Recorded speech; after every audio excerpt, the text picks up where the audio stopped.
Good afternoon, ladies and gentlemen. My name is Stijn Latré. I'm the director of UCSIA. And of course, a very warm welcome to all of you to this nice webinar, Behind the Scenes of Passion, Histories of the Heart. I'm going to take you through some technical instructions first. This session will be recorded, but of course, it is a webinar in Zoom, and it means that you won't be able to speak and won't be on camera. This is for the panelists to be sure, of course, they are recorded.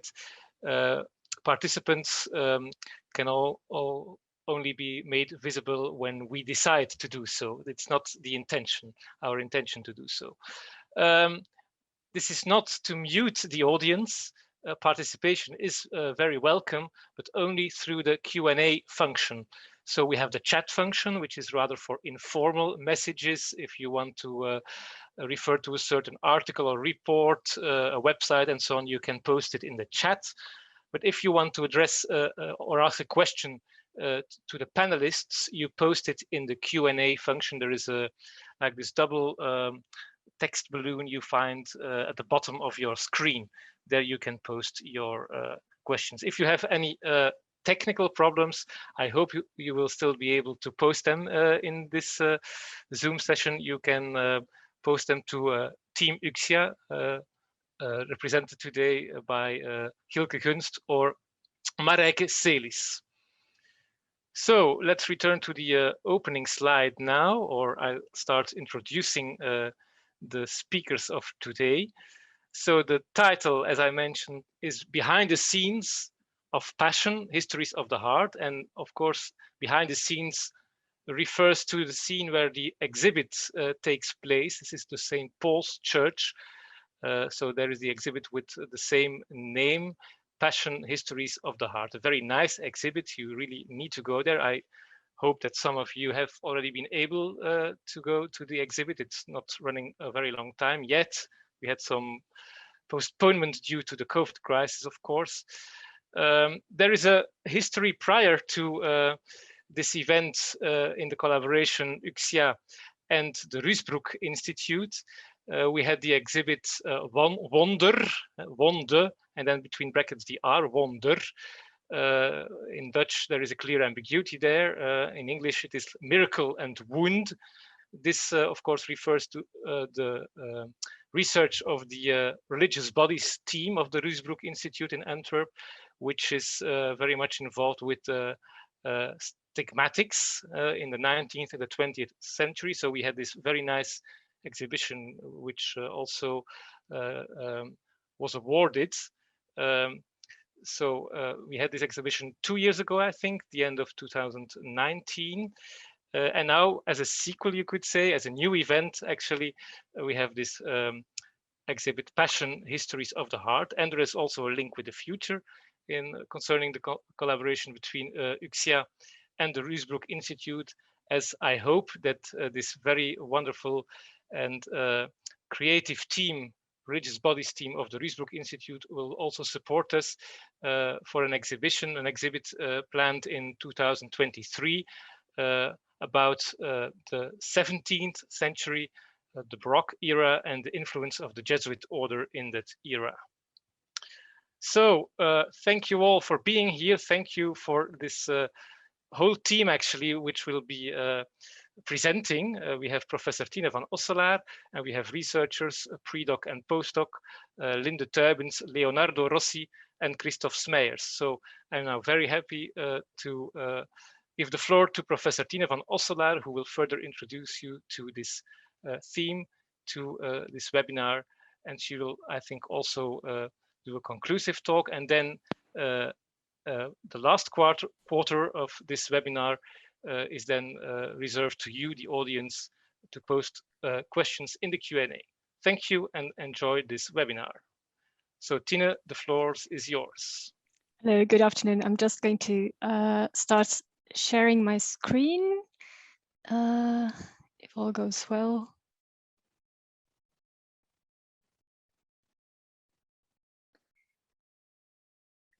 You should be able to see this and hear me as well. Okay. Okay. So good afternoon, and thank you, Stijn, also for these warm welcome words. I think the collaboration with UCSIA has proven to be very fruitful in the past, and I hope also in the future. So we're definitely on board for the next exhibit as well. So welcome to the webinar Behind the Scenes of Passion, Histories of the Heart. So we are the Religious Bodies team of the Ruusbroec Institute of the University of Antwerp. That's us, so on the right. And today, we're in this webinar, we're going to offer you a glimpse behind the scenes of our exhibit, Passion, Histories of the Heart in St. Paul's Church, that runs up until the end of June. So you still have the opportunity to see it. But we're also going to talk a little about our city walk through Antwerp, so of which you can see a few pictures here. So we've been busy. So what do we do in our exhibit and in our city walk? We tell the complex stories of the heart in Catholic devotion and mysticism in the 19th and 20th centuries. And we focus on the emotional meaning of mortal hearts, so the hearts of the believers, but also the divine hearts of Jesus and Mary. And we give a multi-layered view of emotionally loaded images, objects, and practices. So since our research to a large extent focuses on visual and material sources, we decided to design this webinar as a kind of a virtual exhibit. So in the following presentations, each of us will zoom in on one or more objects on display in our exhibit or in our city walk. And by doing so, we will share our thoughts on our methods, our sources, and the historiographical fields in which we engaged. And the first one up is Linde.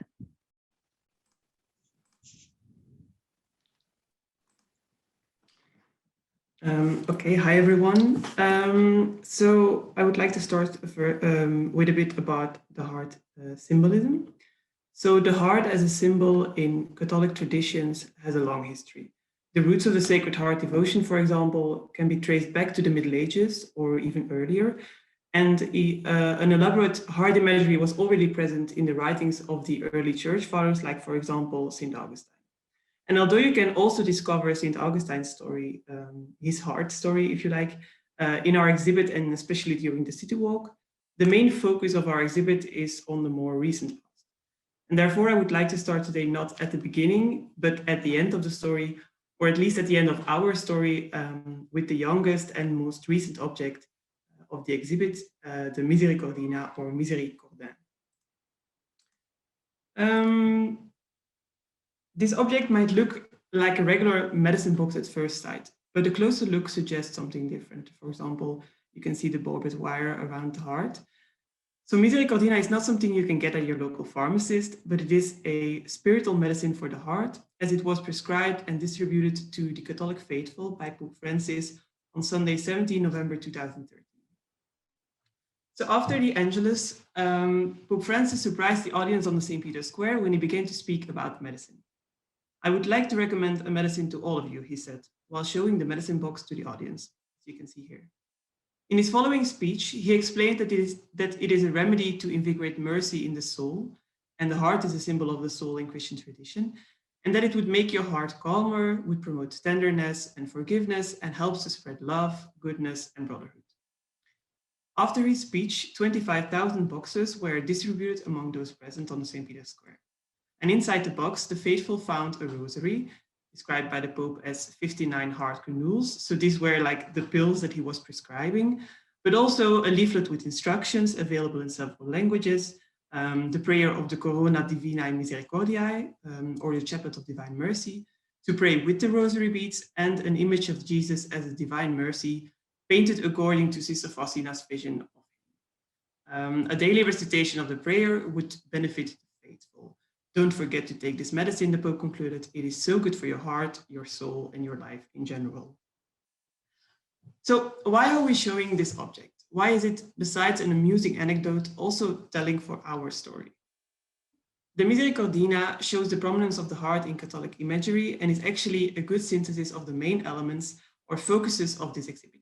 In the first place, It demonstrates the two types of heart that are central in Catholic symbolism. On the one hand, you have the divine hearts that became objects of devotions, the Sacred Heart of Jesus, the Immaculate Heart of Mary, and less known, the Most Chaste Heart of Joseph, but also their derivatives. As the content of this Misericordina medicine kit indicates, it is the devotion to the divine mercy that is central in this specific object. The message and devotion to Jesus as a divine mercy is based on the writings of Saint Faustina Kowalska, a Polish nun who wrote a diary of about 600 pages on the revelations she received about God's mercy in the 1930s. The devotion to the divine mercy can be seen as an extension of and an addition to the devotion of the Sacred Heart. So it is also about the Sacred Heart of Jesus, but with a slightly different emphasis. Central in this devotion is God's mercy, but also the image of Jesus of divine mercy, where the heart of Jesus is emphasized by the two rays of lights emanating from his chest, like you can see on the slide. So there's one red ray of light representing blood, and the other is more pale, most often white or blue, representing water. They refer to the blood and water that flowed from Christ's heart when his side was pierced by the soldier while hanging on the cross. So these are the fluids of his sacrifice. In this devotion, his Sacred Heart is considered a fountain of mercy. However, our focus is not limited to these divine hearts. We also address the heart of the believer, the mortal heart, the heart that searches for love, for aid, for hope, the heart that is the potential seed of the soul, and also the heart as a site where love for God could be ignited, the heart that could be given away or could be pierced in mystical experiences, as we will see later on. Or, of course, the human heart that is in need of spiritual healing, like suggested here by Pope Francis. In the case of the Misericordina, the faithful can hear or strengthen their hearts by opening them to the grace of the merciful God through prayer and contemplation. The image enclosed helps to accomplish this. Divine hearts and the hearts of the believer do not only stand on themselves, they can also and often do interact with each other, like it is the case here. So the Misericordina illustrates that heart symbolism is still very much alive in Catholic culture. The idea of the heart as the seat of our emotions still stands today, also outside Catholic tradition, even though science no longer supports this view. In the exhibit, we try to focus on these emotions associated with and coming from the heart: love, trust, pain, and compassion. When we think of the heart and emotions, we think first of all of love, the heart that is struck by Cupid's arrows, or the heart that burns with love for someone. And love is indeed central in Catholic heart symbolism. The Sacred Heart devotion, for example, is based on the love of Christ for mankind, but it is also characterized by the reciprocation of love, to return love for love, to return human love for divine love. And love is also essential in the devotion to the Immaculate Heart of Mary. The devotion celebrates Mary's unconditional love for God, for her son Jesus, and for humanity. But here, love is actually the intended result of the devotion rather than its object. The aim of the devotion is to increase the human love for God in Christ through contemplation and imitation of Mary's love. The Misericordina, as suggested by the Pope, also alludes to the heart as a source of benefactions, as a muscle that can be trained to intensify love and tenderness. Within Christian culture, the heart can symbolize love, the love of God for humankind, and the love that humans have for God. But it can also symbolize the pain that comes with love, the broken or bleeding heart. The barbed wire around the anatomical heart on the cover of the medicine box is a well-known reference to the Passion of Christ. After all, the heart of Christ is not only a loving heart, but it is also a suffering heart.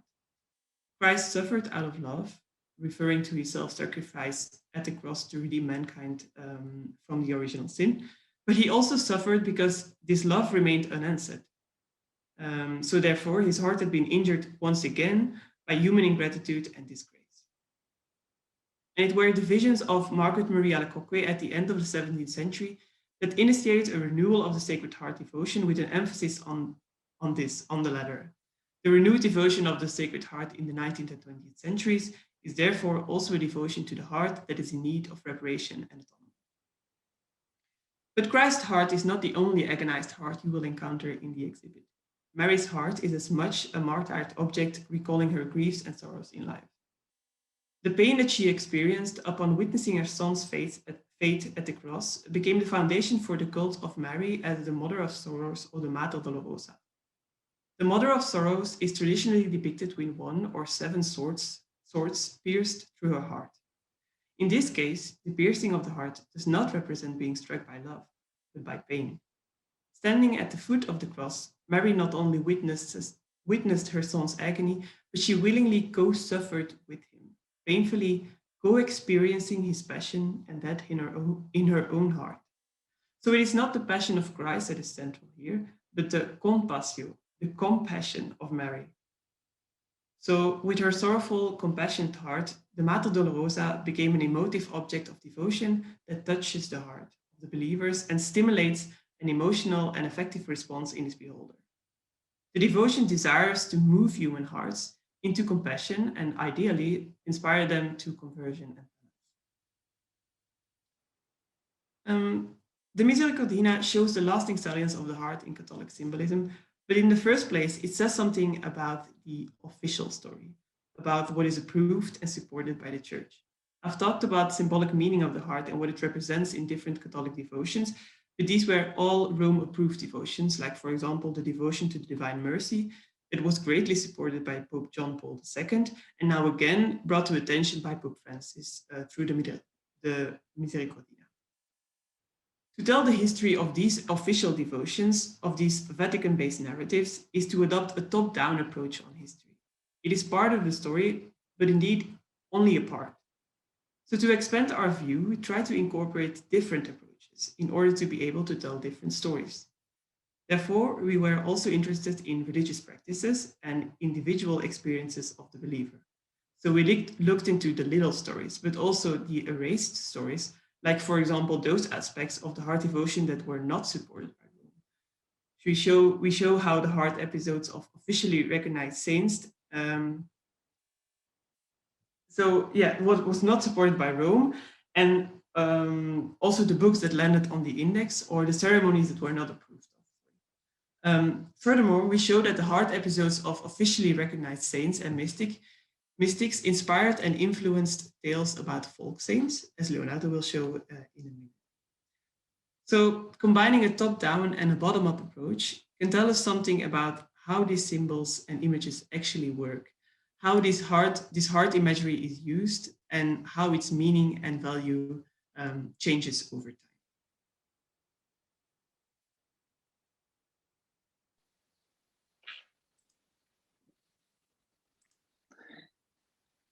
Good afternoon, everyone. I hope you can hear and see me. In this second section, we are going to discover how to read a heart, and in particular, the cardiac mystical experiences and their proof. In the Catholic tradition, the heart is the place of a mystical encounter between Christ and faithful, where love for God could be united. Already Greek and Latin patriarchs debated the blend of heart and divine love. In the Middle Ages, some saints claim mystical cardiac experiences. In the 19th and 20th centuries, the search for divine and visible evidence of this extraordinary phenomena filled a broad debate in European society. In Passion, we have dedicated a section to mystical cardiac experiences and another to investigation conducted on some exceptional hearts of canonized saints and folk saints. Throughout them, we intend to demonstrate that despite the great fame of the cardiac saints, as defined by Catherine Senting, of the Middle Ages and the early modern period, mystical experiences related to the heart not only continued in the 19th and 20th centuries, but in these centuries they assume a new emphasis and above all, a more visible and therefore analyzable aspect. Material and visual sources, such as devotional images, reliquaries, photographs, and textual sources, medical reports, chronicle of exhumation of bodies, and analysis of the heart, show how much the heart was still considered in the 19th and 20th centuries a privileged organ that could show the traces of the relationship between humans and the divine.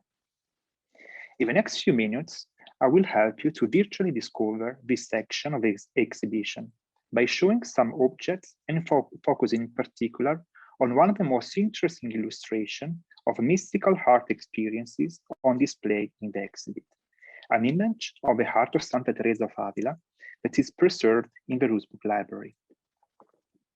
But first of all, what are mystical cardiac experiences?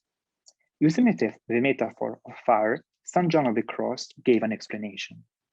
He stated that the Lord purifies the hearts of special faithful throughout a burning flame that causes a sweet pain.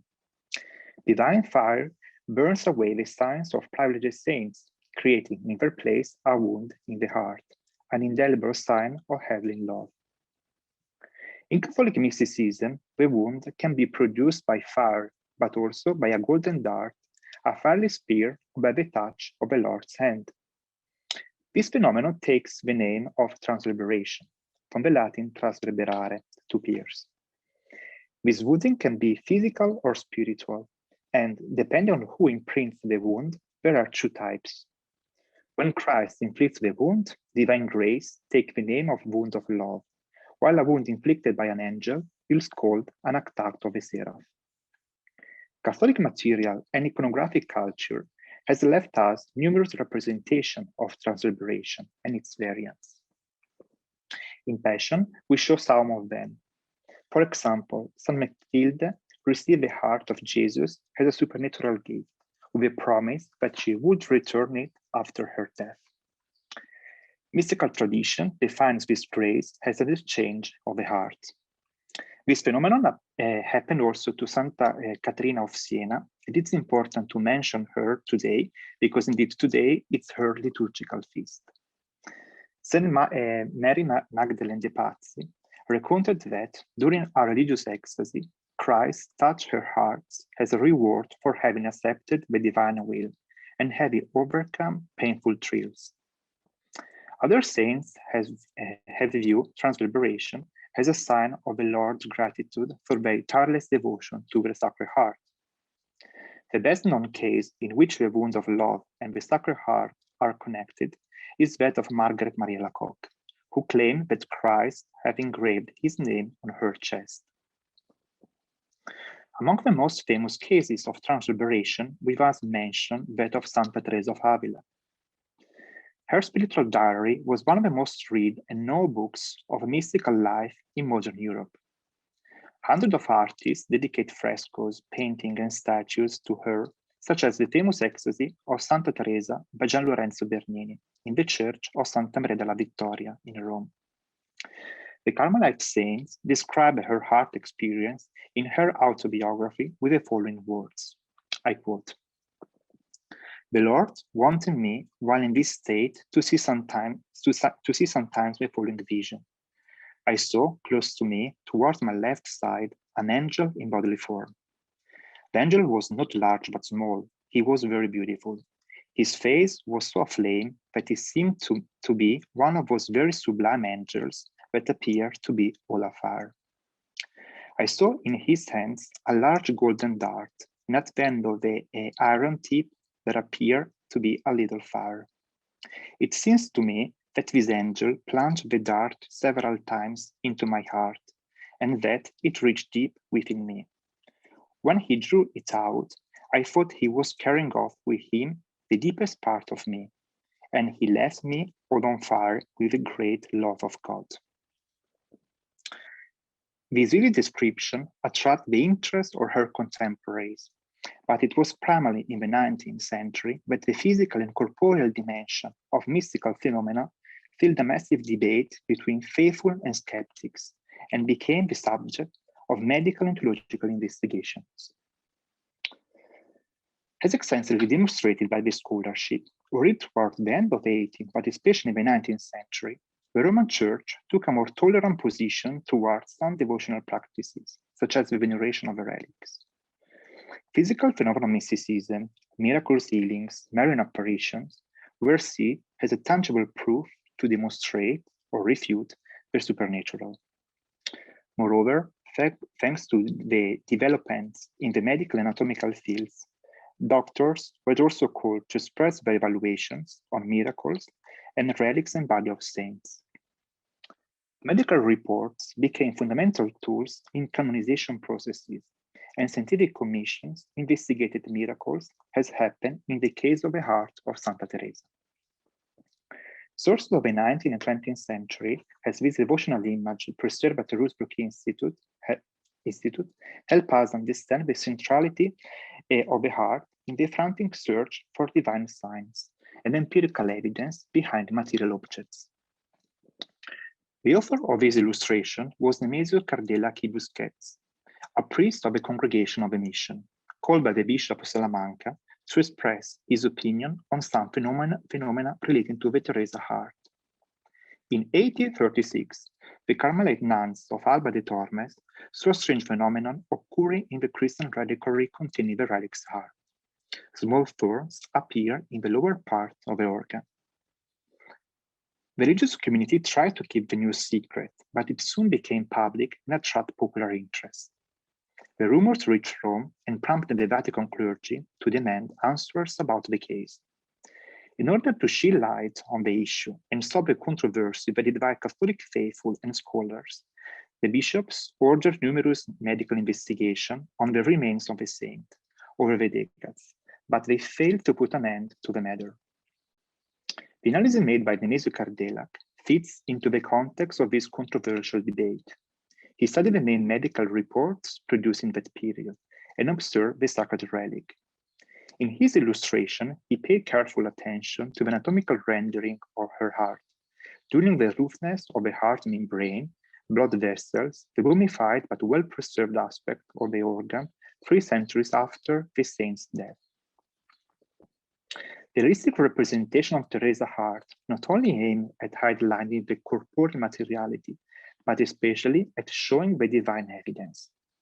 According to him, the visible wound at the top of the heart was the wound inflicted by the seraph with a golden dart, while the 4 thorns diverged from the bottom were another divine proof.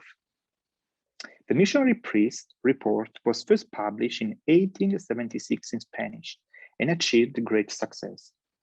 A few years later, in the context of a Carmelite celebration for the century of the death of the saint, his book was translated into French and Italian, helping to spread even more the fame of Teresa and her cardiac prodigies. In Catholic Europe of the 19th and 20th century, not only investigations on cardiac saints of the past were conducted, but also on church-approved mystics and contemporary folk saints, as evidenced by the cases of Gemma Galgani and Clara Young. Compared to the Middle Ages and the modern era, when it was mainly religious women linked to ecclesiastical or civil elites who had mystical cardiac phenomena, Gemma and Clara reflect the new profile of the 19th and 20th centuries. Both were lay women, embodied the visible signs of martyrdom, and their hearts were analyzed after their death in search of divine traces. 13 days after her death, on 24 April 1903, a team of 2 doctors and several witnesses carried out the first examination of the remains of Gemma Galgani. The autopsy revealed several cardiac anomalies. The organ had an irregular shape, it was much more voluminous than it should be, and it still contained fresh blood. Nowadays, as this devotional postcard shows, it's kept in a precious silver reliquary in the Passionist Shrine of Madrid, and it's an object of devotion for faithful.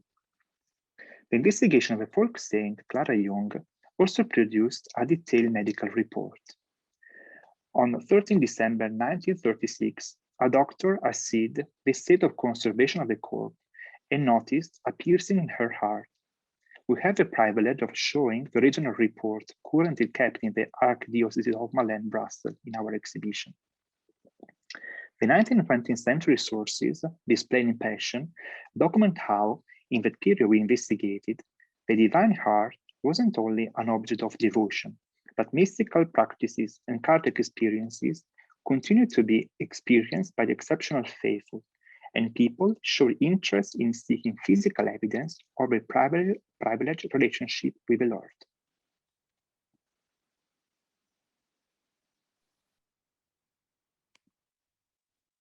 Histories of the Heart, then, is also a history of many hearts, mystical, human, and divine. The symbolic power of Christ's heart stirred hearts at the level of local communities in the late 19th and early 20th centuries, as the devotion to the Sacred Heart was established more prolifically in public spaces shared by many. It became a devotion of public community manifestations and ceremonies.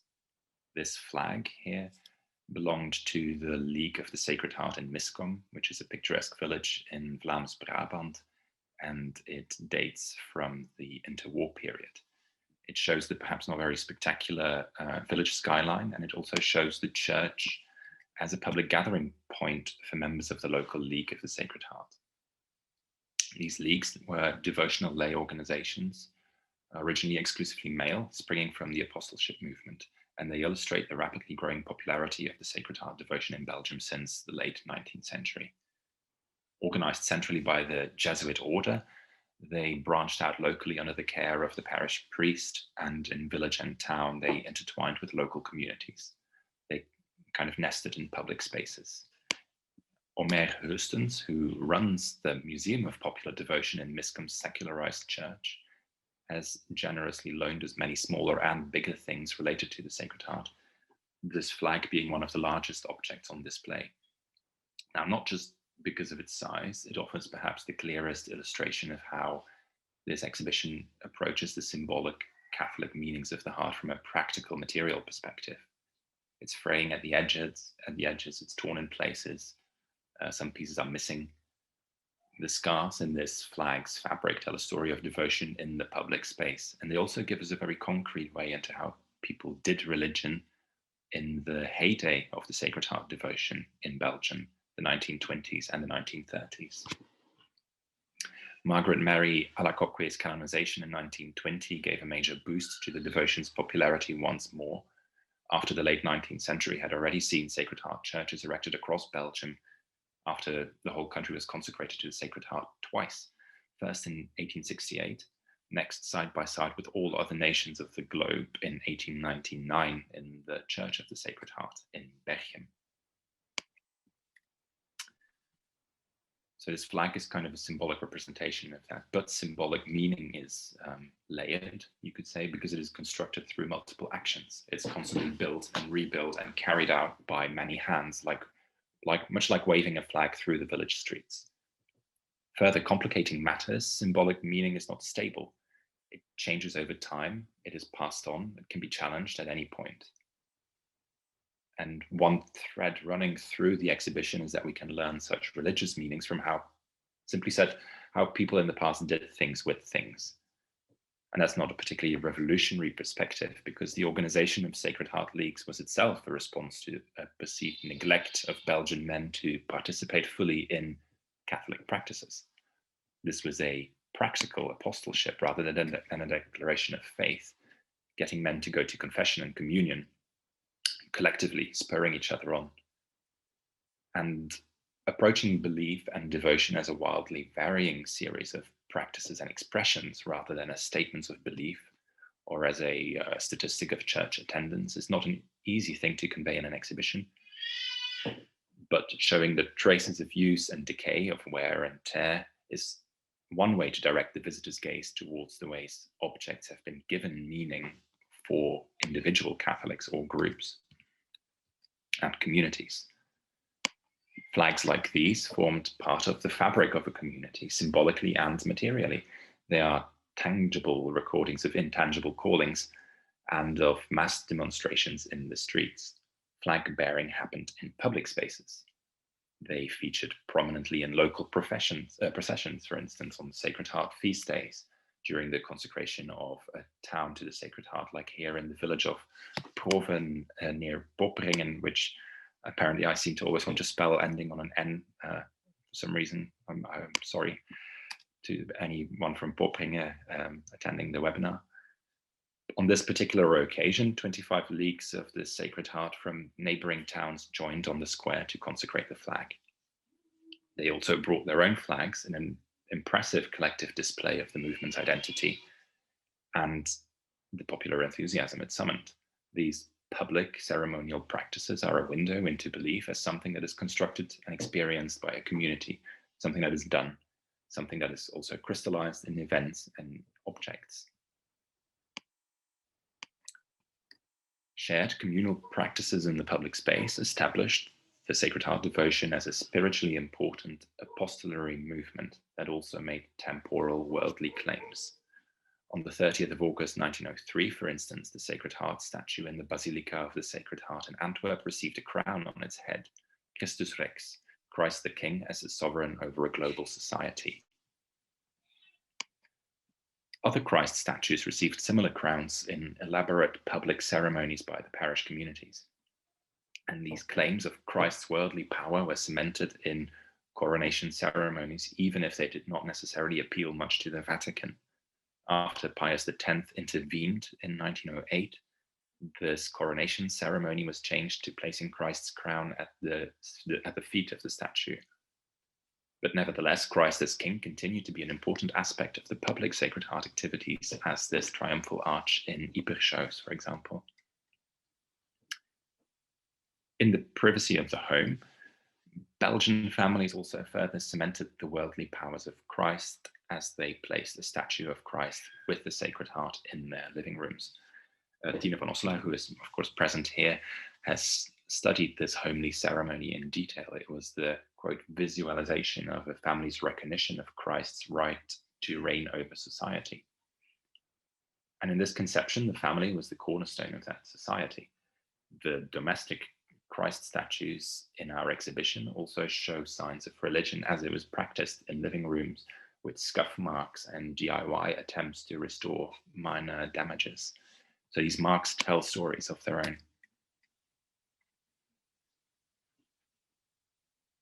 Just as symbolic meaning is a community construction, so too can it transform into something undesirable with practices that had to be countered or made invisible. Whereas the Pope's intervention changed the coronation ceremonies, the Leagues of the Sacred Heart themselves also regulated the community practices and rites that sustained this very popular and very public devotion. Remember that the Leagues were originally meant to be all-male movements. Women developed their own leagues soon after. And this gendered character of the public devotion was reflected on community activities and attitudes, as Tine's work has shown in detail. Flag waving may be a profoundly masculine activity, at least in the eyes of the League's organizers, who excluded women from partaking, as indeed were most public activities, from processions to consecrations. But the fierce emotions that were on display as men professed their loyalty to the Sacred Heart, crying unashamedly, for example, undercut, according to some, the so-called masculine character of the Leagues as it was understood by the central Jesuit organization. And to make clear to the visitor of our exhibition that some practices, such as the coronation of a Christ statue or a male League member being overcome with tears, were considered by the institutions, be it the Vatican or the Jesuits, to be undesirable and to be filtered out, we physically filtered out such stories of the heart. They are present, but they are distorted, difficult to read, as if there is a filter of forced top-down conventionality lying over the words, and the visitor is asked to act and to apply a heart-shaped lens to the text to be able to read these filtered texts.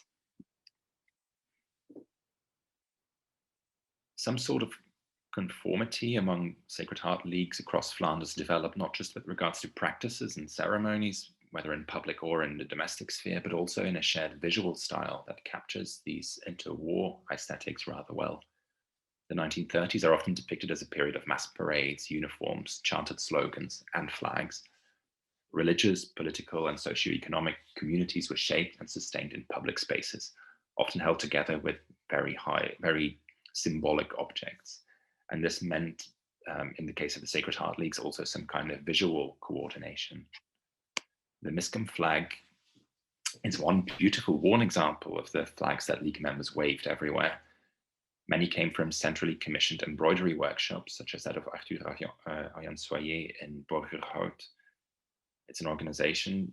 The organization rather ensured a recognizable, almost uniform style, even if every flag was designed to reflect the particularities of each parish, often incorporating local landmarks. They thus symbolize the dynamism of the local league at the time, but they're also a material reflection of community identity in the past. So a flag like the Miscom one that I showed at the beginning showing that in the exhibition tells us wordlessly how the sacred heart devotion functioned within local communities. These kind of objects are the material residue of community practices, ceremonies, events, expressions of belief and devotion. They illustrate a communal pride as well as a sense of duty, but also how those feelings of tight-knit community are subject to the passage of time. Quote, "We, in our Christian pride and with our Christian sense of duty, declare that we will safeguard this banner in a spotless state, League members promised in 1937 in the Bondsblad voor Bonden van het Heilig Hart." But the story of the MISCOM flag is also about the limits of such promises. The curator of the Museum of Popular Devotion rescued it from a bin. In the few cases where such flags have been kept, they have become museum objects.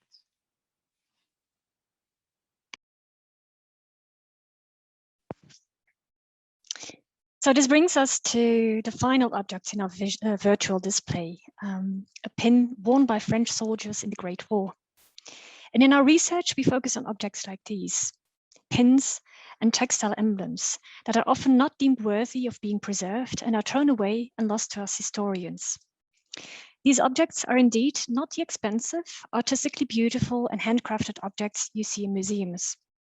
The objects I'm talking about are often mass-produced, cheap and weathered down when we get our hands on them. Still, for our type of research, for us who love working from a bottom-up perspective, these are invaluable. So the study of how emotions interact with materiality is a relatively new field, although some of the earliest work dates back to 2002 or even earlier, but one of the first bigger examples is Hierarchiarit's volume on emotions and material culture. But it's only in the last 10 to 5 years that the topic seems to have been booming with, amongst others, a themed issue of the Scandinavian Journal of History in 2016, a themed issue called Gender, Material Culture and Emotions in Scandinavian History.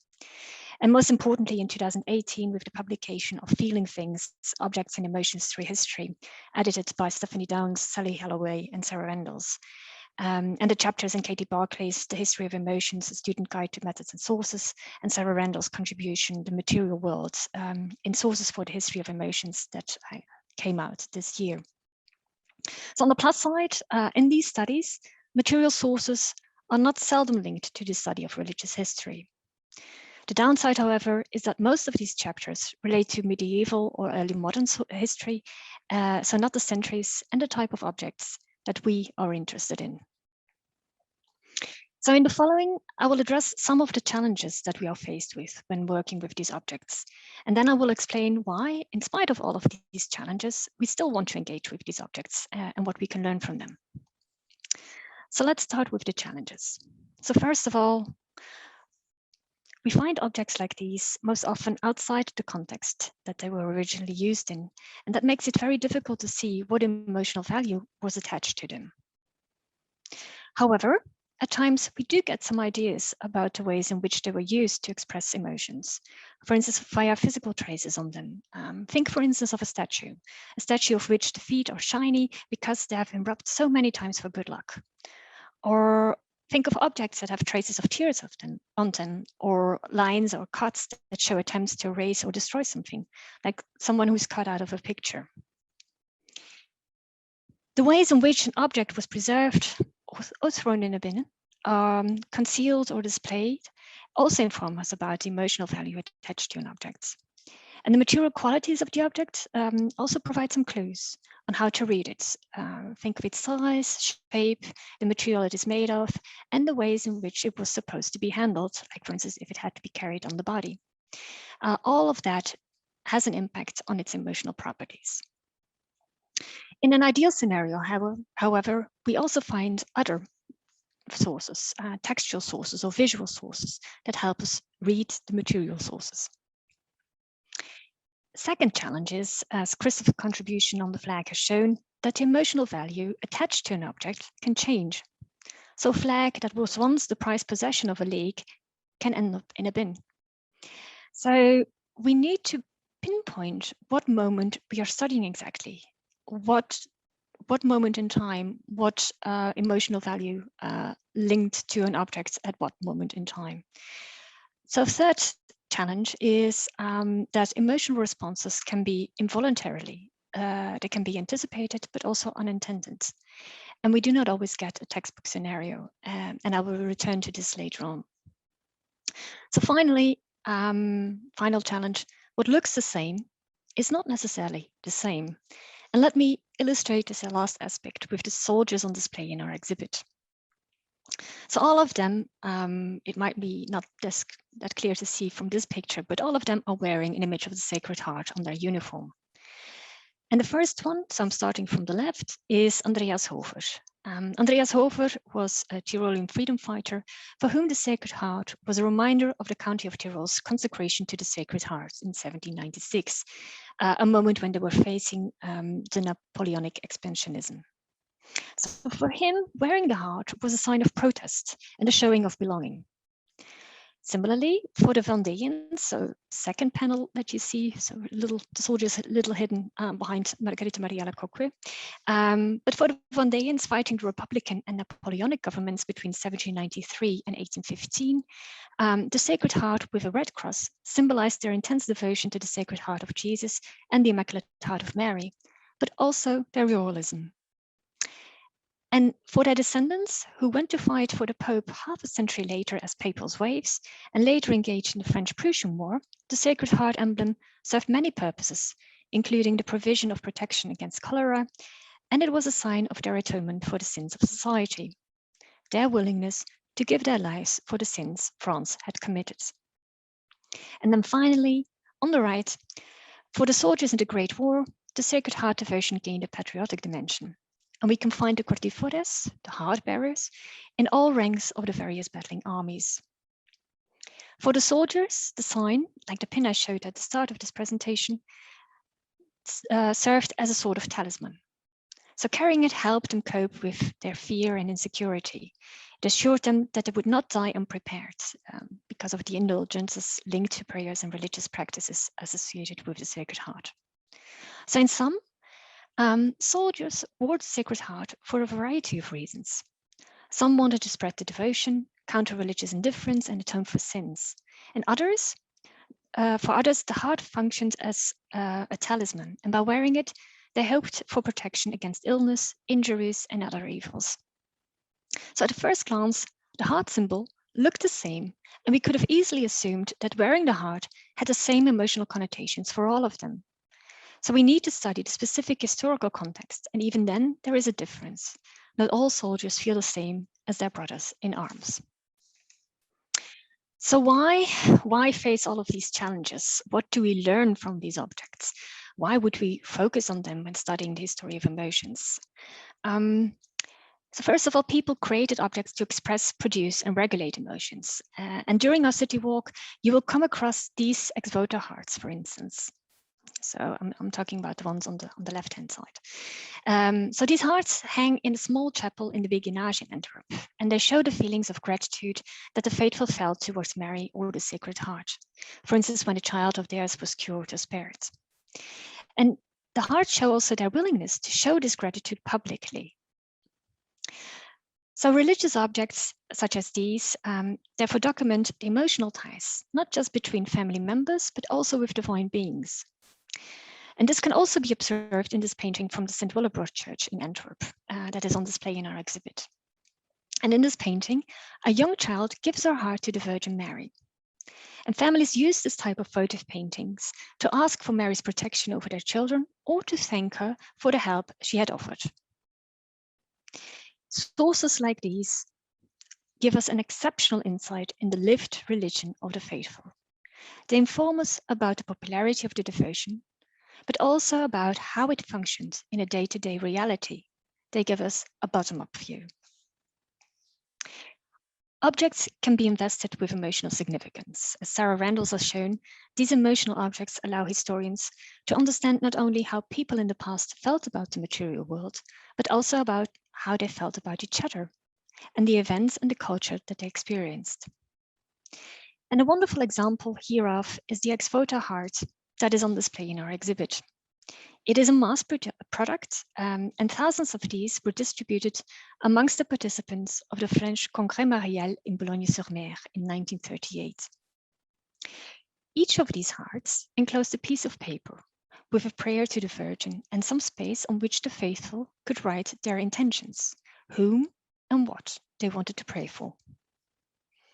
The hearts were then put in a boat of Our Lady, or they were put in a chapel next to her.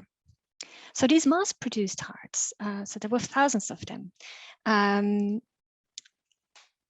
all of them with the same shape, but each of these mass-produced hearts had its own specific emotional content because of these personalized messages, and strengthened the ties with Mary and one's family members.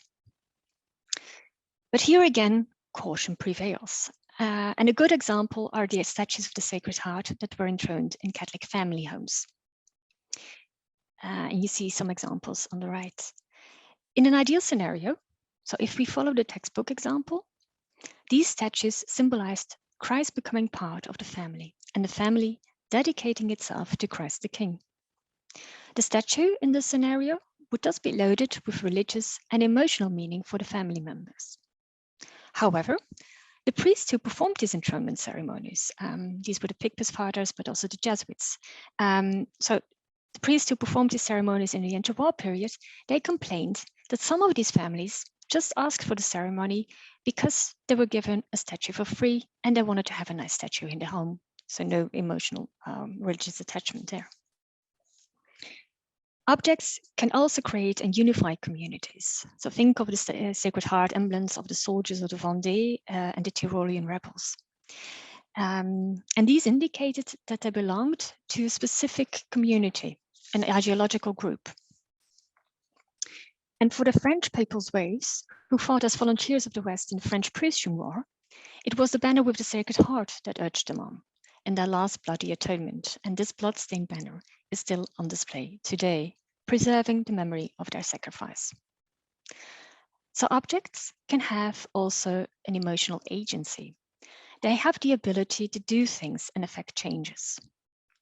And we included a story on one of these in our exhibit.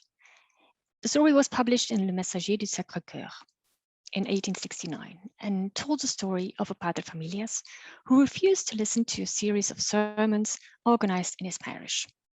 And on the last day of the sermons, his wife was able to convince him to go and take a closer look at the statue of the Sacred Heart, as it was generally believed to be quite beautiful. So he set off to take a look at the statue as if he were visiting a gallery.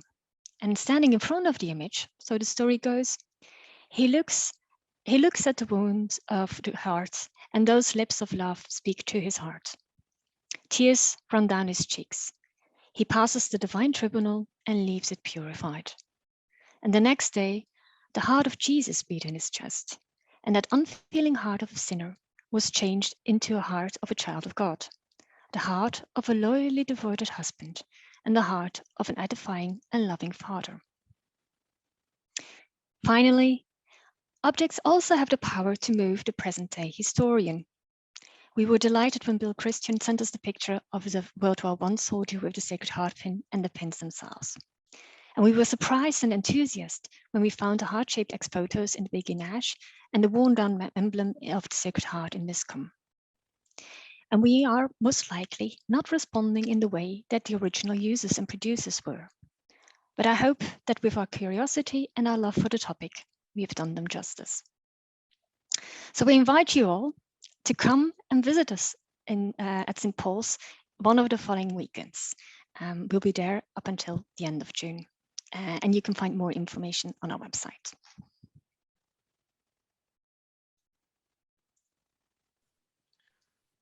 Thank you so much, Tine, Kristof, Leonardo, and Linde for these excellent presentations. You have informed us in a scientific way about the different functions of the devotion of the heart. You have taken original perspectives, such as the devotions not recognized by the Institute of Rome, or the gender perspective, the male use of the flags with the heart, and so on. So thank you for that. I hope that the audience is inspired, for those who haven't been there yet, to go to the St. Paul's Church and to visit the exhibit and to do the city walk, of course. We are largely ahead of schedule, so there is plenty of room for questions. You can post them in the Q&A, as I said before this webinar. So I see there a first question.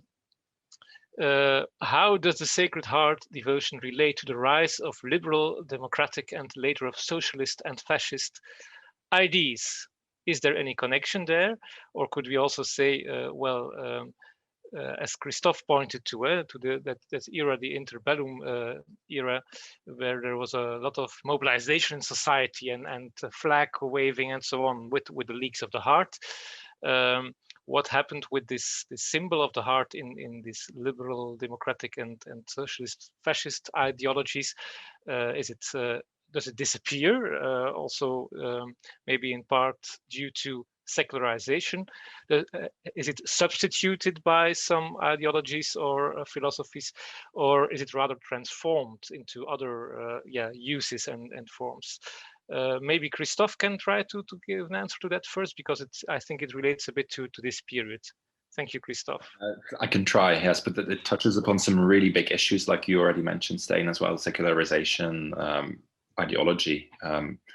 So I'm going to sidetrack the question towards something that I can point at. There are some similarities between these ideological movements and the Sacred Heart movement as far as style and organization goes. We're talking about the central organization. We're talking about the public character, the public use of very visible symbols like flags, for example, and also the emphasis on masculinity.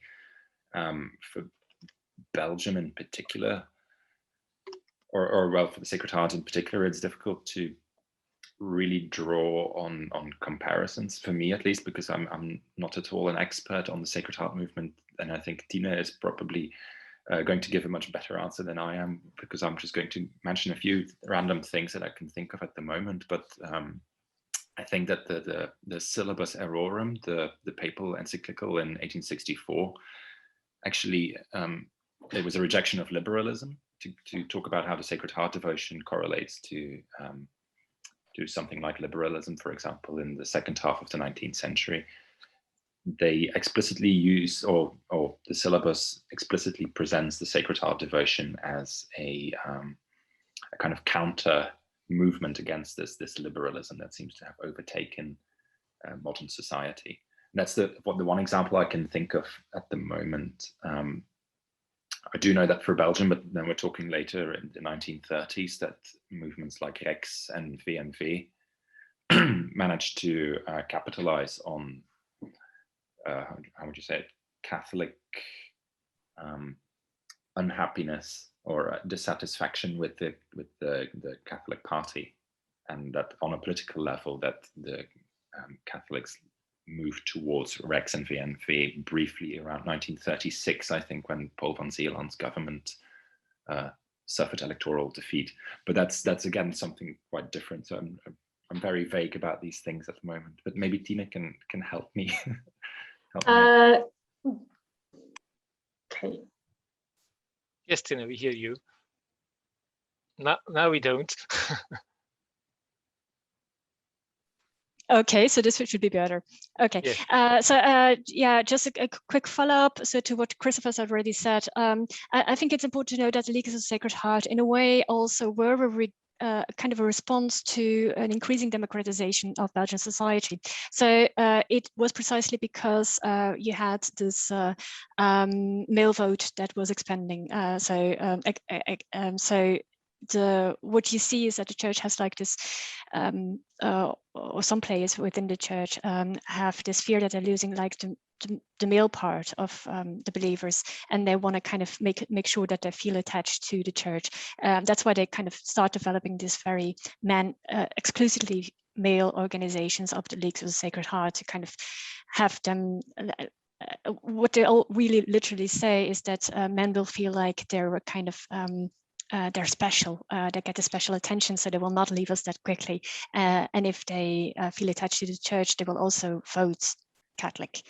So that's where you indeed see the combination between the two of them. Yeah, what Kristof said about indeed Syllabus Aurorum, it has been a devotion that has been politicized frequently and in different contexts. And you see it popping up. I think it is one of the fascinating things about the Sacred Heart devotion, that it kind of reappears in different contexts and is used for different reasons. So that's I don't know if that answers the question. Okay, thank you. It's in any case remarkable that the heart is recuperated as a symbol to encourage male believers actually to become more fervent in their belief. Maybe this is a gender prejudice of my part, then okay, you may judge me on that for that.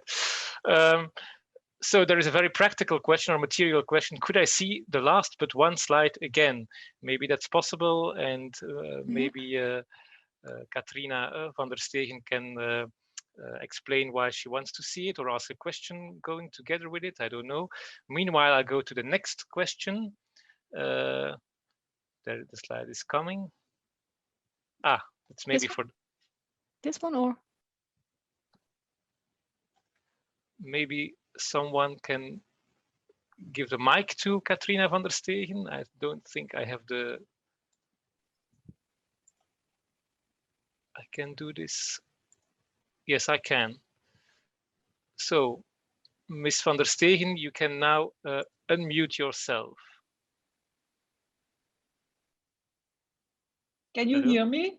Yes, we do. Yes, yes, we can. Yes, go ahead. Yes, this was the slide I wanted to see again because it went too fast, and I have no particular question about it, but I just wanted to see it because this is a very typical photograph of a soldier, I think, and I wanted to see it again. Personal interest. Okay. So. Thank you. We love it too. You're welcome. You're welcome. Then the next question by Evelyn Verheggen. Why do you focus on the 19th and 20th century? Devotion has started in the late Middle Ages, you know, for example, pilgrim badges, and had a huge popularity in the first half of the 17th century. Via Desideria and Schola Cordis, Prince of Boetius. Yeah, I don't know how to pronounce that, but maybe the team is ready to answer this question. Of course, there were a few mentions about Pazzi, Teresa of Avila. So, but maybe you want to expand on this. Yeah. So one. Yeah. Okay, Tine. Yeah. Okay. So one of the so of course the devotion is older, but what you see is that really in the 19th and 20th century it becomes like this massive devotion. It's popularized. It's supported by Rome. It becomes a very public devotion. Everyone feels involved. There are different branches. And it becomes politicized in different ways. And that's a part of the story that's not. When it's told, it's very fragmented. So what we try to do with this exhibit is, of course, not ignore the longer tradition, but kind of use it to kind of to show that this tradition kind of continues and gets reinvented. Also for the mystical part, these are as Leonardo's contribution has shown. These are kind of the believers were well familiar with the older tradition, but it gets kind of reused in this period. But also new things happen, and for us, this kind of the fact that you have this variety of aspects, and these new aspects that kind of pop up. That's the reason why it's indeed the 19th and 20th century. So this is a century in which, in comparison with the previous centuries, it's huge. So everyone would have known what the Sacred Heart was. Okay, thank you, Tina. Maybe you can also stop sharing your screen now, so that if you are answering a question, you may switch on the camera so we can see you. I see you now, but not in the speaker view. It's strange. There is another question by Paul Smith on the photo of the gathering Prove without N. There are a lot of persons showing the Roman or Nazi gesture. is there a connotation between this sort of religion and political persuasion? It relates a bit to what we have been discussing about the 30s, 40s. I don't know, Kristof, if you still want to comment on that, or Tine, or someone else. If I'm really honest, I hadn't seen it. I hadn't noticed it at first, but okay. Yes, it's now that you mention it, Mr. Smith, it's very obvious. I'm not sure if this is a way to greet Christ the King as well, because 1933 is still, I would say, quite early to show these kind of mass manifestations of Nazi sympathy. It's the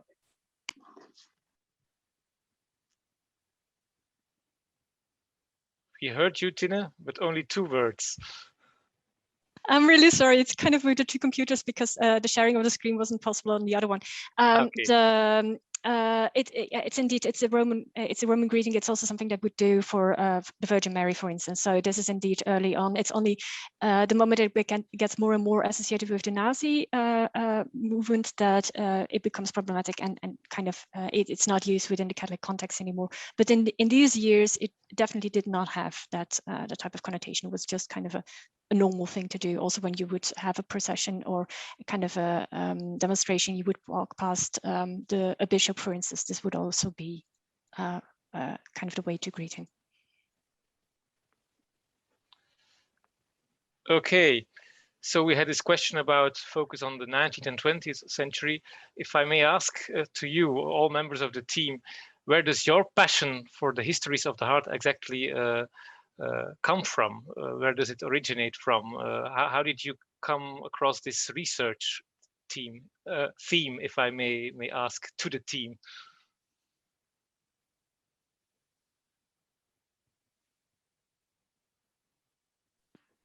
I will let the others answer first, so that I don't kind of take. Maybe they were forced by you. I don't know. Probably. So. Linde is maybe eager to answer.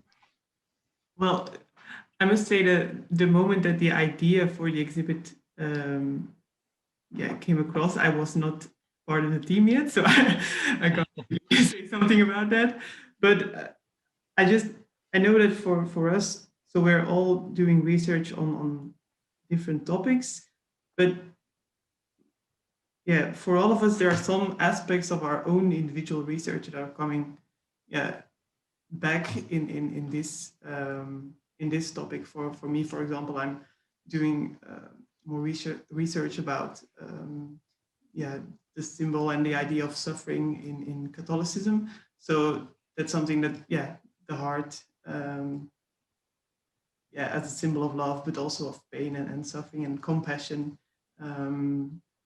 It's just it's good to have that background information to understand all other aspects of suffering in Catholicism. So for me, it's just like to have a bigger picture of my own individual research. But for the others, I can't say anything about what was the initial idea for this exhibit, but maybe someone else can say something about that. Yeah, maybe just very short. The moment we actually came up with the idea was the moment we were driving all the stuff back from the previous exhibits.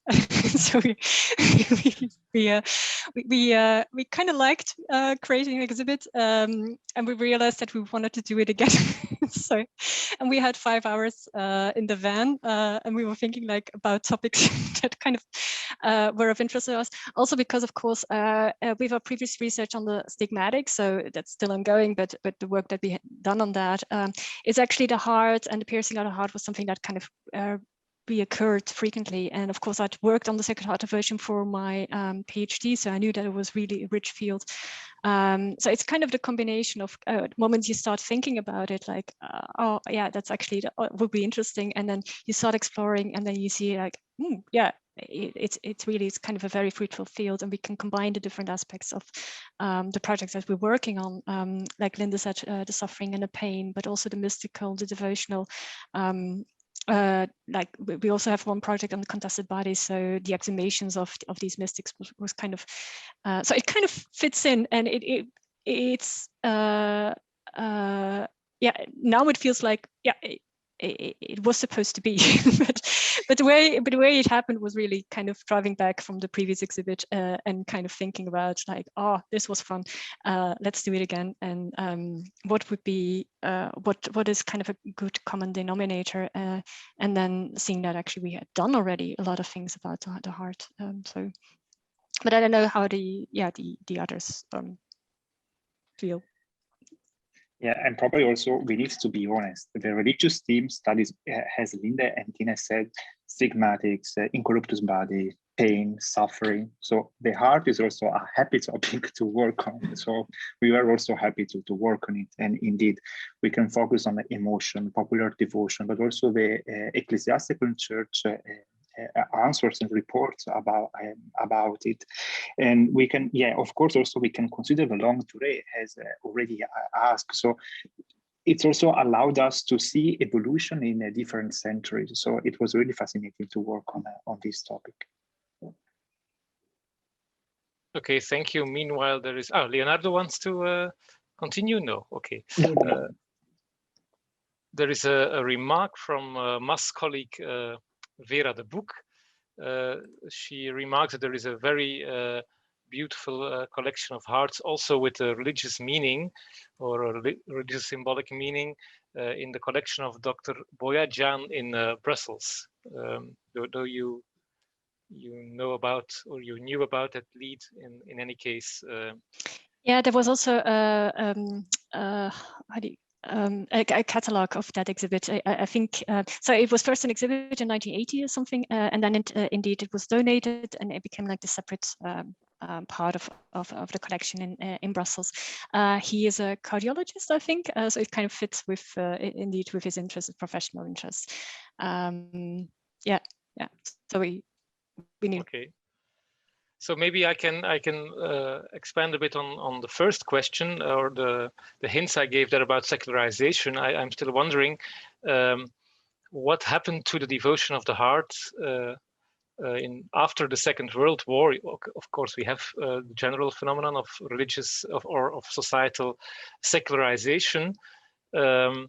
But does the language, does the symbol of the heart persist also in religious practice today? I'm thinking about let's say first Holy Communion, for example. The language there is often let Jesus enter your heart.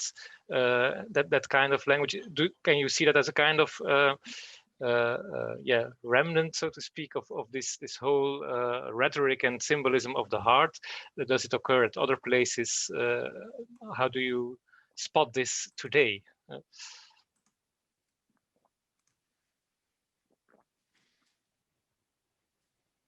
Yeah, okay, I would suggest that Linde maybe, because she talked about the Misericordinat and the Divine Heart.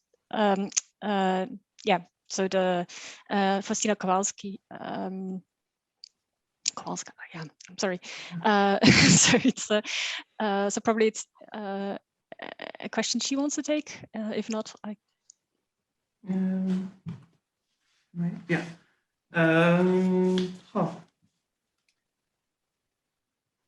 Yeah, I think it still exists today, like we see with the Misericordina, and indeed with the devotion to the Divine Mercy. That's a new devotion.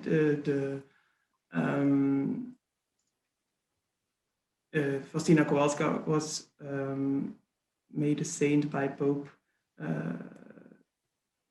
John Paul II, so in the beginning of the 2000.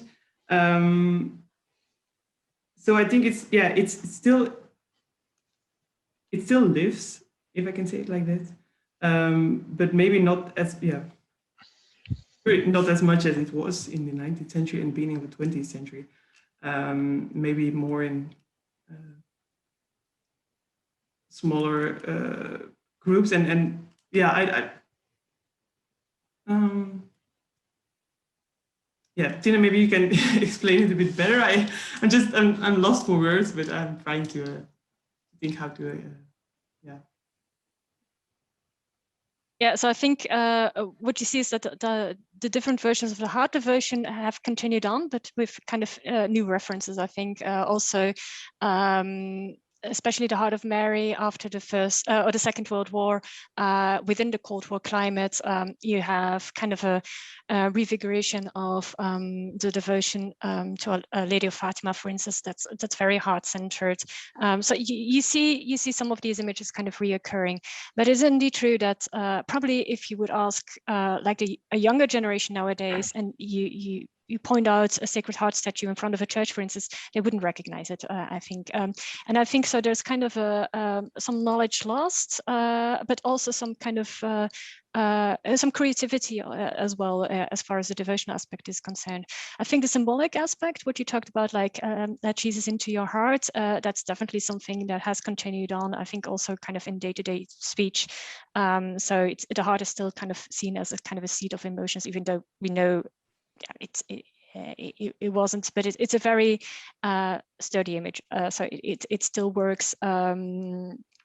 So indeed, you see some continuation there, and also some new emphasis. I think that's important, and also the fact that indeed Misericordina, that the image works, that they put kind of the heart on that medicine box, and they kind of play upon that. I think that shows that it's still recognizable and readable also today, and successful. I think it's one of the most successful objects in our exhibit at this moment when I look at the visitors. Yeah. And he published it. Well, we launched it twice, so I think it's a successful product. Yeah, maybe everyone should buy it together with the COVID tests, self-tests. Kristof, what did you want to say? I just wanted to add something about the whether it's something that's continuing or declining, much like secularization. I think this is also a very, you could almost say Eurocentric story, because the Sacred Heart devotion is actually on the rise across the Midwest in the United States, for example, Latin America, Southeast Asia. If you were to show these kind of statues to young people it's somewhere in Latin America, for example, I think the possibility of it being recognized as what it's meant to signify is much larger than it would be here in Flanders, anno 2021. Yes, so cultural historical pathways actually diverge on secularization, and so they do also with regard to the devotion of the heart. I see that Professor Luc Braakmans raised his hand. He is able to unmute himself if he wants to ask a question live. Could also be that this was just by accident. No, that was a mistake. That was a mistake. Okay. So then I go to the next question, again by not a remark this time, but a question by Vera de Boek. Does the symbolism of the heart also does it also occur in other religions? It's a good question. And I remember that in Maas a few years ago, there was a kind of interreligious exhibit about the approach of the death, the end of life. So could a similar exhibit be undertaken about the symbolism of the heart?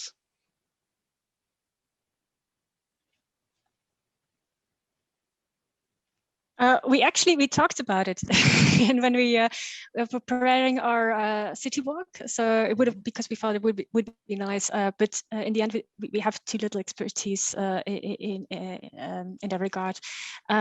Reading up, you could see indeed that, for instance, the heart also with in Egyptian culture, for instance, also had like a special meaning. So there's definitely kind of a longue durée story to tell, but also a more global story and comparative story. It's just that we didn't feel kind of equipped to do that. But it would be interesting, I think, to kind of compare. And of course, when you study the Catholic aspect, you also come across some Protestant reflection. So there's definitely material there as well. But again, yeah, from our background, feeling a little more at ease, kind of working on a Catholic context. But it would definitely be interesting to do that. Yeah. Okay, so I thank all attendees to have attended, of course, and to have asked so actively questions. I thank also all speakers, so the whole religious bodies team. I hope you will be able to welcome many visitors in St. Paul's Church, and also for the City Walk, of course, not to be neglected. I think it's also an experience that is directed to multiple senses, not just we have been seeing a lot, and of course hearing your talks and explanations, and in the exhibit you can see a lot of objects, but you can also hear the beautiful music by Pergolesi, which is very nice in that in that setting of the St. Paul's Church. It's not Pergolesi, am I mistaken? No, okay. Correct me then. It is nice music. It is. Yeah, it is. It is. Yeah. Okay. Oof. Yeah. Good.